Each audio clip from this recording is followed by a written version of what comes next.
Can't hear you, Keys.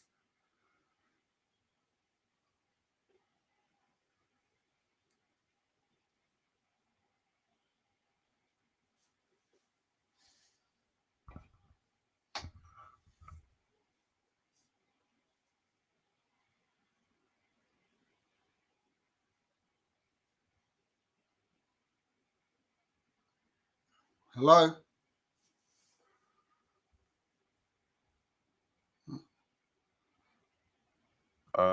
Hello? Yeah, I can hear you now.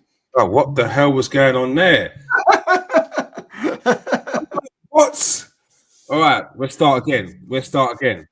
Welcome to the Arsenal Show. We are live, and this is the match reaction of Arsenal's 3-0 victory against Southampton. Steve, good victory after what two very poor losses over the last. Yeah, it was some good victory. It was a victory that we should have won. On paper, we're a much better side than Southampton, but like you said, we've lacks a bit of confidence. Certain individuals that haven't played well in the last couple of games, but I always say the same words. This is football, and no club goes through a whole season where you're going to play well for a whole, every single game. There's always going to be that little bit of a gap, 2 or 3 games where, you're not going to perform as well as like us fans would like, especially when you're a team in transition, which is what we are. And the youngest team in on average in the league as well. I think people forget that. Yeah, the youngest team, and the youngest team, the youngest defence. Very young defence when you think of when you look at the ages of them, and things have to take that. The intelligent football fan, intelligent Arsenal fan will take that into consideration, and obviously the unintelligent one won't. But that's again, if I say it again, it's football. These fans are out there. Yeah, it definitely is. Let's get to the player ratings. So, Aaron Ramsdale in goal yesterday, another clean sheet. What was your thoughts on his performance? He's not far. He's England's number 1, isn't he? I mean, he's no one can tell me that this guy's not better than Jordan Pickford. He's England's number 1. And that's great testament to him, and a big well done to him. But just this performance again, just faultless, absolutely faultless. Catching, saving, the use of the ball from when he gets it. We'll talk a little bit about the pass. From where he passed it out to Martinelli, he should have done a bit better. We all enjoyed the knee slide. Fantastic again. Every time we come on, we say the same thing. I'm going to give Ramsdale a 9.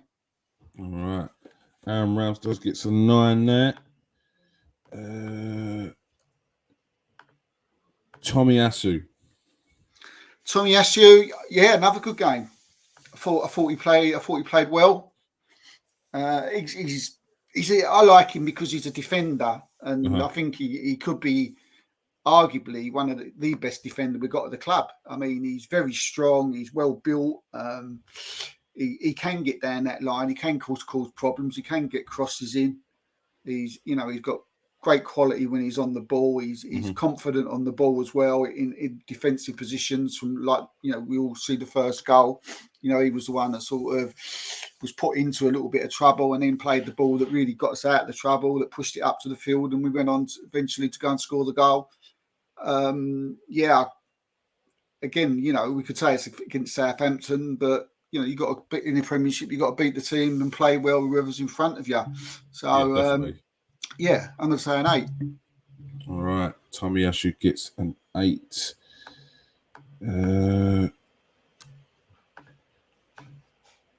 Kieran Tierney. Yeah, Kieran Tierney played well. He played well. he gets tired, doesn't he, towards the end? But when he's on the pitch, he gives. If he's on the pitch for 80 minutes, he gives 90 minutes. More than you could say some of the other players do. He's up and down, up and down, up and down, and that's probably why reason sometimes he probably gets caught. Sometimes probably because he's catching breath. But I'll take that all day long if he's going to perform like the way he did yesterday. He did well. He made the goal.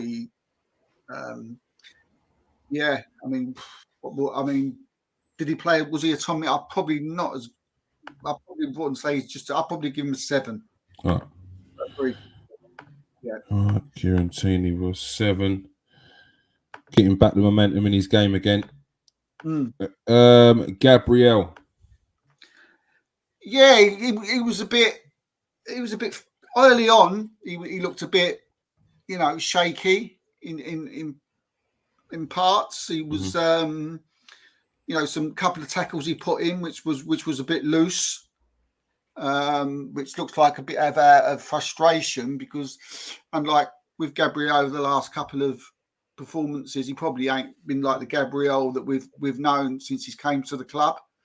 And he did give the ball away as well. It could have put us in a bit of trouble. But I think in that first 20 minutes, I think Arsenal were playing like let's see who can give the ball away the most, competition for that first 20 minutes because it was like quite everybody was giving the ball away, not just Gabriel. But probably. I mean, he got his goal. So yeah, I'm going to give Gabriel. Yeah, probably it would be a high 6, but 6. All right, Gabriel with a 6. Benjamin White. Yeah, I think Benjamin White was fantastic. I really like him.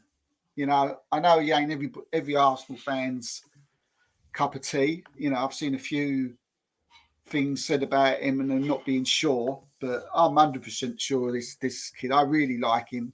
I think he's very good on the ball. I think him having like Tommy Ashew next to him over that side, both very good ball players. They tend to sort of like work well together. Yeah. I really enjoyed. Some players don't fancy him. I don't see it. Sorry, some fans don't like him, or they can't see why we bought him, or things like that. But I don't see that at all. I really don't see that. I'll give him a 7. Yeah. No, he's people talk about that they say he loses the ball or he's out of position, but he has to take the risk. That's what he's there for. He's there to break the lines. He's there to try and put those passes in. Would you give him a 7? Yeah. He's there to put those passes in. He gets out. It moves out of position because he's there to be the extra man. So when people talk about that Gabriel has to cover him, that's what Gabriel's job's to do, is to cover Ben White in when he pushes up the pitch. So we've got an extra man in those positions. Like, that's just part of the game. That's part of the way we play. So yeah, no, I like Ben White, and they're building a very good partnership, that back 5 as well. It's not just a back 4, back 5, and you could even include Nuno Tavares in that as well. Because when he slots in, he comes in and slots in just as well. Thomas Partey. Well, he was better than he was against Everton. He still don't look. he's still not the Thomas Partey, and I think I'm being a little bit unfair to him because I think that I'm expecting. I keep looking at the Thomas Partey from Madrid because I think we was all so excited when he came that we was going to see the Thomas Partey of Madrid. And you just want him to do a bit more, and I don't know what Arteta's telling him to do, because it certainly ain't go forward. So I don't know if he's going to play Xhaka and Partey as like 2 sort of sitting midfield players, and that's the way they look, because that seems to be the way it's going. Because I don't think Partey's an offensive midfield player. No, he's not. He's not, and I thought he may have that case with Xhaka sitting, but you look at players like, when Liverpool won their Champions League and title, they had like Milner and Henderson and Wijnaldum, and they just pretty much sat, and just laid the ball off to the people who need, to do the other stuff.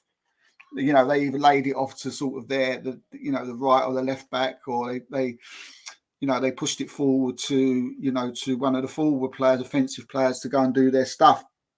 And that seems to be a bit like what Thomas Partey's doing. It wasn't as bad. There was nothing of note.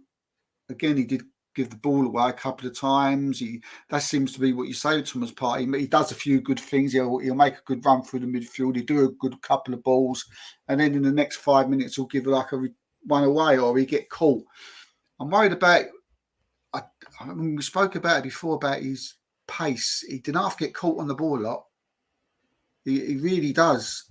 It seems to his starting position, but he was better than Everton. He was better. So hopefully, when next game, he'll be better than Southampton. But I'll give him a 6. All right, Thomas Partey gets a 6. Just to say, I want to turn the light on. It's getting a bit dark. Yeah, out of nowhere, actually. I'm sorry about that, people. Before we go on, make sure you hit that like and subscribe. If you're watching on Facebook, come over to KS1 TV.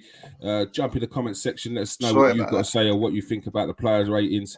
And also come and hit that subscribe button over here as well. Also, if you are watching on Facebook, change the settings so that we can see who you are as well when you're speaking. And if you're watching on Twitter, come over to KS1 TV YouTube and hit that subscribe. Granit Xhaka, Steve. Yeah, he's still not the Granit Xhaka that I've seen from when he sort of, before he got his injury. He seems to be slowly getting into it. He didn't do. Again, he was part of a group of players of about 4 or 5 players who were playing. Let's see who can give the ball away the most at one point. Not that it was anything of any note of anything, but yeah, I mean, he held that centre. He's the defensive midfield player, didn't he? And he did a job. And he wasn't. I can only give him probably a 6 today, but he didn't do. He didn't do a lot wrong. And I'm sure we'll see a lot better from Granit Xhaka once he gets a little bit more fitter, more game time. Yeah, get sharpness up. Martin Odegaard, key player. And he was a key player. Mm-hmm. I love him. We loved him, Kieran. When we bought him, we knew who he was. A lot of people moaned about him. He's still got more. He's still got a lot more to go as well. Oh yeah, so much. I said to you last week. I said, people will laugh, but this he could be world class. This kid, He really could be. He could be real class. He's got everything. He's got that tenacity where he's buzzing around all the time, getting his full. He wants to get the ball himself, get the ball, and then take it away, then go on and do something.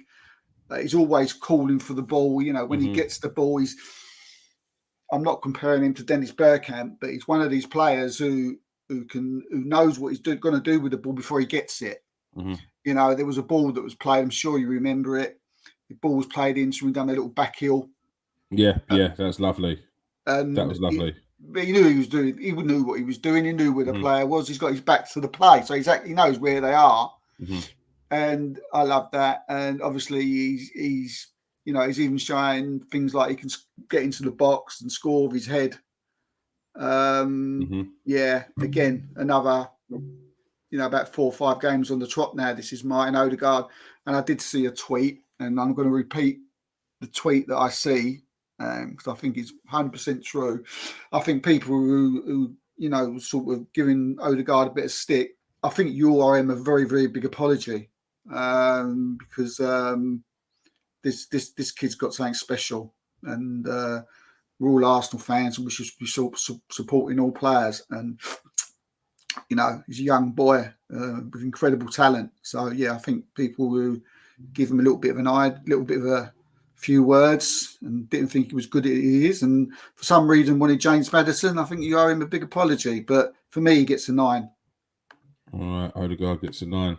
seems to be getting better and better every game since he's been on this sort of run of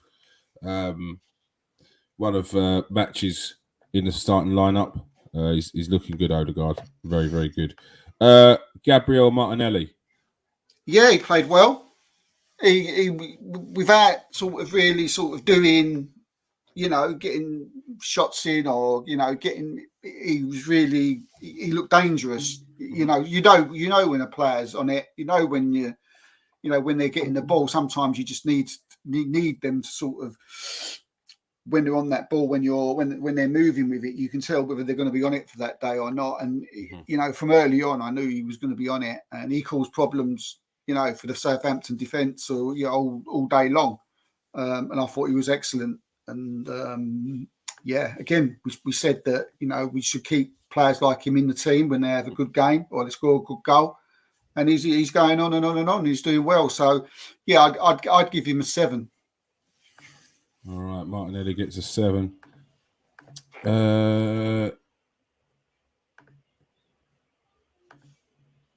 Bukayo Saka. Yeah, again, another very good game. Again, causing problems.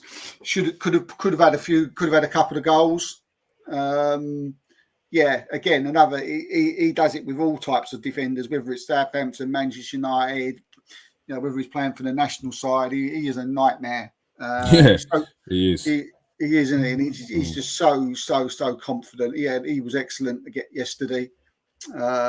Again, I'm fed up with these people keep saying, "Oh, it's Southampton." Please. Yeah, that's nonsense. It's like, I can't hack it.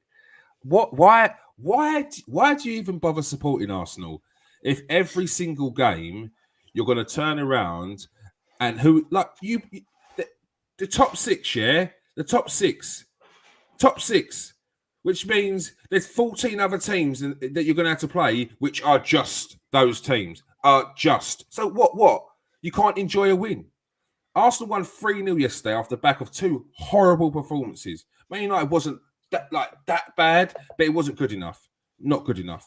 Everton was horrible. That's why everyone was so down. That's why everyone was in a hole, because they watched that, and that is not what we've been experiencing in the last however many weeks. But to come up off the back of every single win that Arsenal have and say, calm down, it's just, wait for West Ham. Like, you're embarrassing. We call Banter Club not because of the antics on the pitch, because of you lot, because of the way you behave online. One week it's we're going to win the league when we've won a few games. The next week when we've lost a couple, it's in the mud, Arteta out. Like, you make us Banter Club. Trust me, it's embarrassing. All right, sorry, go on, Steve. No, mate, I was enjoying that because it's not, it is. I mean, with what we do online, and we have to keep some kind of professionalism. So we come on here to where we can vent our views, and what you said there is just spot on right. I don't know what Arsenal fans expect. We're sitting 5th in the league, for God's sake. Yeah, I know. We're sitting 5th in the league with no strikers and a team with the average age of 24. People out there in Twitter land, because I know loads of us watching, just please put in the comments. What do you want? Those people who want Arteta out, please put in the comments in Twitter, in Facebook, in Twitch, wherever you're watching. What do you expect from a young side with no strikers that are sitting 5th? Champions League? You expect us to win the title? Champions? Maybe, I don't know. Maybe you do. Or did you deluded? And they say we're deluded. That's what I mean. If you're still looking at that and going, when we look at the top 3, Manchester City, Liverpool, and Chelsea, we're nowhere near them. West Ham and Man United, we can close that gap. Stop going by names. West Ham are a different entity these days. They're not the same West Ham. Like, it's not just, you can't just look at a team name and go, it's just West Ham. Well, look at West Ham and David Moyes. David Moyes is an experienced manager with over 20 years of management. Like, and this is his second stint at West Ham, so he probably continued the hard work that he laid the foundations before Manuel Pellegrini came in. So it's not like he's new at West Ham. It's his second stint, and his third season there now. Like you've got to take all these things into account. But no, it's West Ham. Look at where they are. We're meant to be a big club, and we're cheering about winning against Southampton. Like, come on, man. Seriously, like you're showing yourself up. Like, you talk about agendas. Yeah, West Ham were in Europe. We're not. Mm-hmm. What does that tell you? It tells you they're doing better than us. It tells you at the moment they're above us. Just because we're a big club in name doesn't mean you're a big club on the football pitch. And that's what we're trying to change. Yes, football clubs go into transitions. Yeah, Liverpool finished 10th and 11th for about 7, 8, 9 years on the trot. Yeah. So look at them now. Don't don't think that Arsenal have a good God. Me and Kieran have been supporters for Arsenal too long, probably than we want to say. Right, believe me. Right, we've seen it all. Right, but we know that Arsenal don't have the God-given right. For anything, things have to be changed and things that take time. So you got to be there, and just as I said, just think sometimes and look at your tools and look what you're playing with. We're doing well. We shouldn't even be having to bring this up. But you go online, don't you? You go online, and I hadn't seen it, but then I saw people commenting about it. About the fact that Arsenal fans are there's already Arsenal fans moaning. We've just won 3-0, had a clean sheet, and there's Arsenal fans moaning. I was like, I ain't seen that. Lo and behold, you look down, it's like, what is going on with this fan base? Like it's getting tiring. You're driving a wedge because you're not getting your own way, because Arteta's still there and you don't want him to be. It's like get over it. Just get over it. You moaning online is not going to make the club sack a manager who's doing well at the moment. He's doing well. No matter what you say, he's doing well. You got Russ there. How you doing, Russ? You're all right, mate. He's got a point there. He said, I expect to be entertained. But we don't have the right of that, Russ. You've got to look at, if you've got three forward, if our forwards lines are non-entity, when you've got our so-called talisman who can't hit a band over back's arse, right? And you've got Lacazette, although he did well yesterday, since then he hasn't scored in the last 12 games. We all know that needs changing. And then when that is changed, then we can think, then we can be entertained. Because entertained is about scoring goals, isn't it? And then everything can click into place. I mean, I was entertained yesterday with the way we was playing, and we was knocking that ball about. Yeah, well, we got into it, definitely. Yeah, but can you imagine how much more, how better it will be when you've got a new Lacazette, a new Aubameyang sitting up top, and this team with another year of experience playing with each other. Like, I agree with Russ. We want to be entertained, but at the moment, you're going to have to take. There will be another Everton, Russ. There will be another Everton. 100%. In a few games' time. We just got to expect it, because we're young and we're building in this transition, and we haven't got strikers at the minute. So let's just keep it as a good balance, Yeah, definitely. That's what it's all about. It's about balance. Just remember, we were entertained under Arsene Wenger, but people weren't happy at that. And I heard a lot of people talk about they'd be happy to have someone like a Simeone in because they want to win trophies. We're getting there. We just got to find that balance. And once this team is properly together for a couple of years, this team is going to be formidable. No doubts about it. Every player in that team, barring the strike force at the moment, is a young up and coming player. Will be an established player in a couple of years' time. I'm in no doubt. So, all right, Bukayo Saka, 7. Alexander Lacazette. Well, I gave him a lot of stick in the preview. and I told him I didn't know what he did, and I'll take back my words. That's something you Arsenal fans have got to do as well. You know, when you get something wrong, don't be ashamed to come out and say you got it wrong. But I said he shouldn't start. Arteta started him, and I thought he done really well. But one thing I will say, I don't think that's going to last. I don't think we're going to see that performance from Lacazette every single week. If we do, great, I'll be over the moon. Don't think we will, though. We'll see, because I've seen this type of performance in Lacazette before, and then he'll go missing for 10 games. And I think that's the problem. That's yeah, go on, mate. No, go on, mate. Go on. No, I was just saying that I think that's the problem, which is why we get most frustrated about him, because he'd do this for a couple of games and then won't do it for like 4 or 5, and it's like all you want is consistency with your players. Yeah, I mean, that's what it is. It's about consistency, and I say again, when you haven't got. Again, look, I'll give him. I'll just before I say Lacazette, well done. Yes, I'll give him a 7. Thought he played very well. But when you've got aging strikers, you're going to lose games.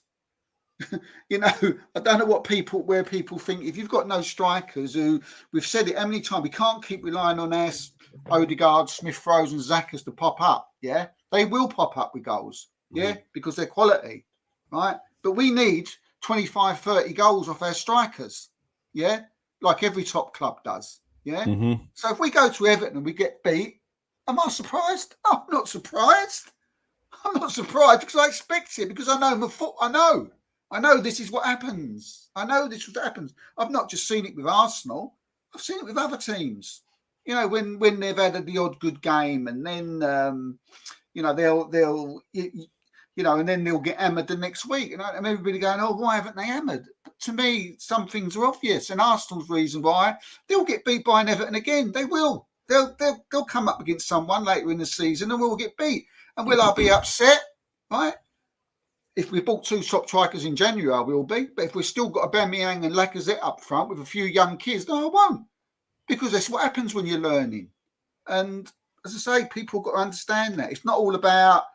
Arsenal thinking that we're this big name and we're bigger than Everton, so we should go and beat them. Well, football don't work like that, I'm afraid, people. Definitely not. Russ. Yeah, we understand that, fully understand that, but we've got to move on from that now. That's what I mean. We can't dwell on that. It's like it's the same as people when we're talking about Arteta, and people say, "Oh, he's come 8th 2 years in a row." We move on. We're move on from that. We've got to talk about this season. We've got to talk about here and now. Man United's done. We know that was a poor performance against Man United, and we should have done better there. And the Everton game the same. I still stand by what I said. I think that was the leftovers from the Liverpool game. It hit us hard. This is a young team, and I think the Southampton win yesterday will pick them up again. And I think we'll have a solid match against West Ham. And I'm not as worried about West Ham now as I would be if we would have struggled against Southampton, but we didn't. We were shaky start, but then we got into it, and then after that, we again and again and again. We hit the post 3 times yesterday. This wasn't just a poor Southampton team. Arsenal were good yesterday. Arsenal were good. Here we go. What if we finish 8th again this season? What happens? There would have been no progression for 3. But this is if, buts, and maybes. What about if we finish top 4? What about if we get into the Europa League by finishing 5th? What about that? Why has it got to be if we finish 8th? It will be 3 years in a row, no progression, because it has. We've not finished 8th. The season's not finished, and there has been progression. Even if you're talking about the players, even if you're talking about upgrading position for position, you've lost Bellerin, you brought in Tomiyasu. That's progression. You've lost Leno, you brought in Aaron Ramsdale. That's progression.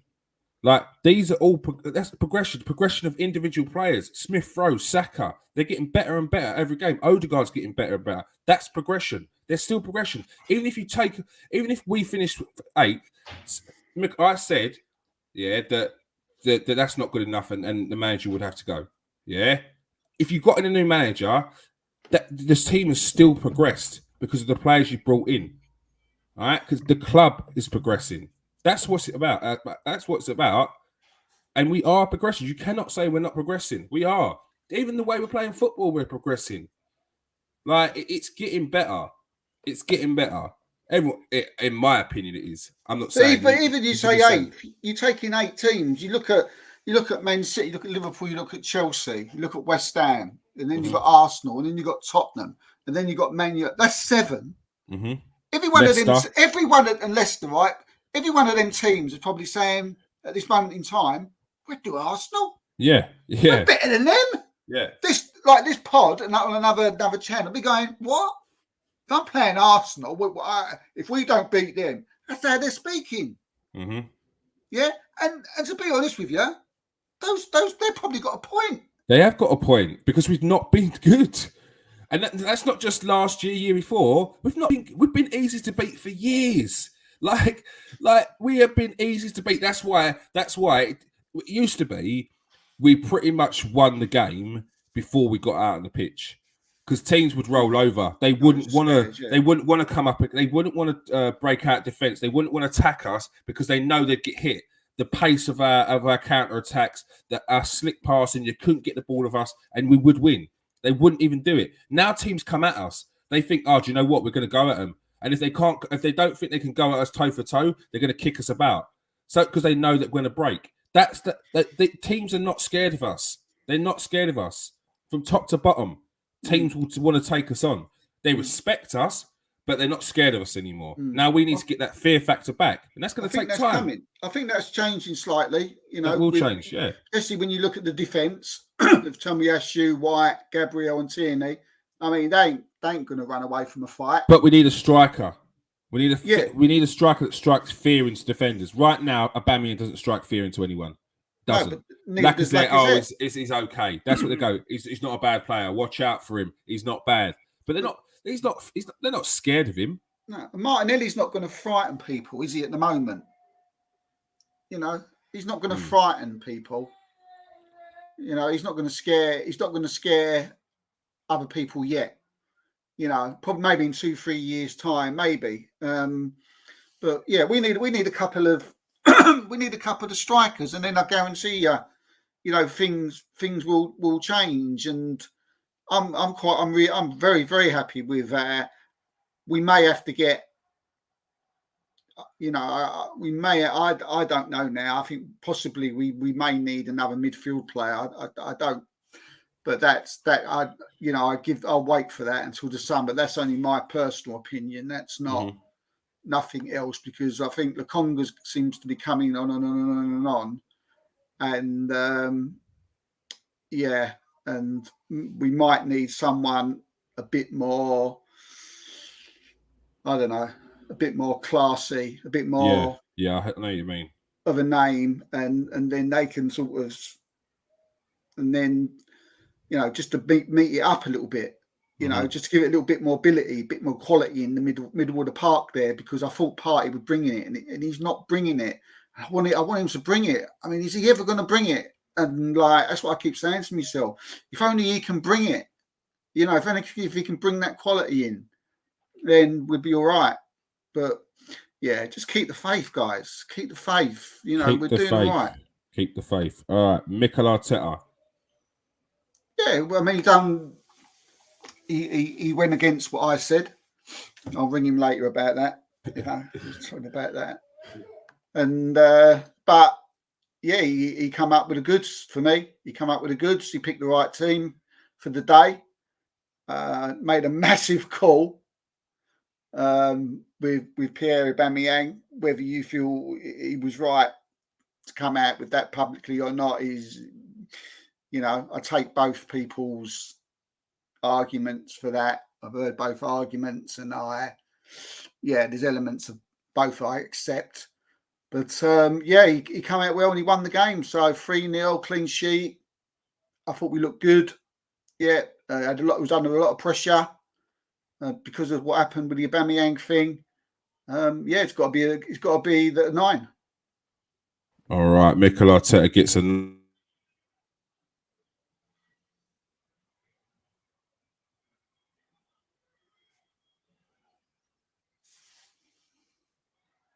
And Odegaard as your man in the match? Yeah, I mean, it's Odegaard or Ramsdale, but considering we won 3-0, I'm going to give it to someone who was on the pitch. Not Rams. He's as good as on the pitch, doesn't he? You feel like his presence is everywhere. Yeah, but I'm going to give it to Odegaard. I think he was man in the match. All right. So there are our player ratings. Mikel Arteta gets a 9. Arsenal win 3-0, emphatic victory. Hit the post a couple of times as well, so unlucky for it not to be 4s and 5s as well. That is all we have time for. Thank you, everyone who got involved. Russ, thank you for joining us today. Make sure you join us Tuesday, 8 o'clock. We have G Talks Arsenal back on again.